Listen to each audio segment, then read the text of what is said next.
ቤተሰብ እንግዲህ ሰሞኑን በአርሲ የኦርቶዶክስ ጭፍጨፋ ላይ የተደረገውን ነገር ሁላችንም የምናውቀው ነገር ነው። ይሁን ግን ከአሁን በፊት 3 4 የተደረገ ነገር ነው። የመንግስት አካላትም ፍትህ ይባላል በየጊዜው ለአንድ ቀን ለሁለት ቀን እንጮኻለን መልሰን ዝም እንላለን። ከመንግስትም የተገኘ ፍትህ የለም። እኔ የሚመስለኝ አንዳንዴ አንድ መንግስት ማለት የሀገሪቱን የዜጎችን ደህንነትና ሰላም ማስጠበቅ ነው። ሆኖም ግን የሆነ ችግር ሲፈጠር በዛ ላይ እርምጃ ወስዶ ዳግም እንዳይፈጠር የሚያደርግበት የራሱ የሆነ ድርሻና ግዴታን የሚወጣበት መንገድ ነበር። ግን ከሶስቴ ከአራቴን በላይ ነው በአርሲ ላይ በኦርቶዶክስ እምነት ተከታዮች ላይ እንደዚህ የሚደረገው። ግን ሁሌ ፍትህ እንላለን ከመንግስት የተሰጠ ምላሽ የለም። እና አንዳንዴ እሱ በውስጥ አደራጅቶ ኦርቶዶክስን ቤተክርስቲያን ለማጥፋት እና አንድን ሃይማኖት ከአንዱ ሃይማኖት ለማጣላት ነው የሚመስለኝ እንደኔ ግንዛቤ።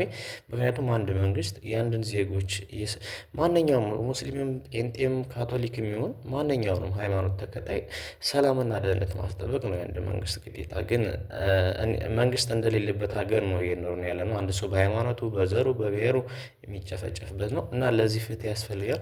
ለዚህ አንደኛ መፍትሄ ደግሞ ቅድሚያ መሆን ያለበት መንግስት ራሱን ደብቆ ዝም ካለ አንደኛ የእሱም ስራ ሊሆን ስለሚችል እኛ የኢትዮጵያውያን ወጣቶች ኦርቶዶክስ ተከታይም ልንሆን እንችላለን። ሌሎች ሃይማኖቶችም ያው ሰው በመሆን የሚያከብር ሃይማኖት ካለ አይ ቲንክ እኛ ኦርቶዶክስ ተከታዮች ሰው በመሆኑ ብቻ ነው የምናከብረው። መገደልም የለበት መፈናቀልም የለበት ሰው እስከሆነ ድረስ መኖር አለበት።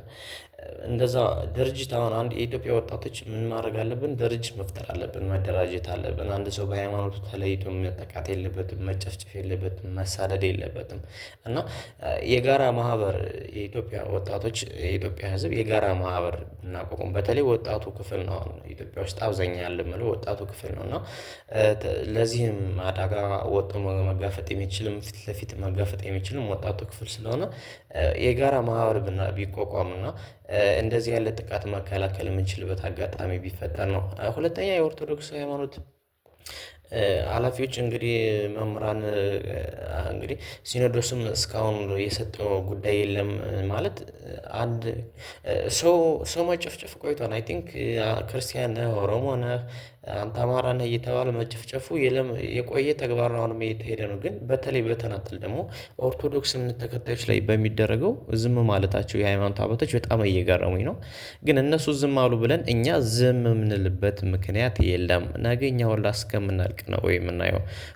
ሁለተኛ ደግሞ ትላልቅ ፎሎወር ያላቸው ቲክቶክ ታዋቂዎች ምናምንም አርቲስቶችም ዝምታቸውን የሚመርጡት አካውንቴ ዋርኒንግ ይሰጠውን በማለት አንድ ህዝብ አንድ ኦርቶዶክስ ተከታይ በተለይ የመንገድ ሲጨፈጨፍ ዝም ማለት እኔ እንጃ ምን አይነት አእምሮ እንዳለ።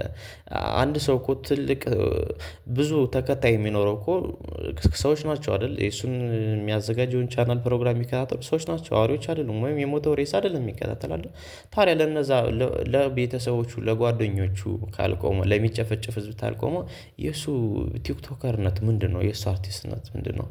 ነው እታሰራለሁ እገደላለሁ ብሎ ፈርቶ ነው። ለእውነት ብትታሰር ለእውነት ብትገደል ብትገደል ምን ችግር አለው? ለእውነት አይደል? እና ይሄን ታሳቢ መደረግ አለበት። ግን ዝም አንልም አይደለምና በተለይ የተደራጀ መንገድ ቀርቶ የመንግስት አካል ይሁን ራሱ መንግስት ይሁን በሃይማኖታችን ከመጣ ዝም ብለን የማናልፈው ነገር ነው። ዝም ብለን የማናየው ነገር ነው። ማንኛውም አካል ቢሆን እንዋጋለን እንፋለማለን። በሃይማኖታችን እስከመጣ ድረስ አንገታችንን እስኪቀላ ድረስ እንዋጋለን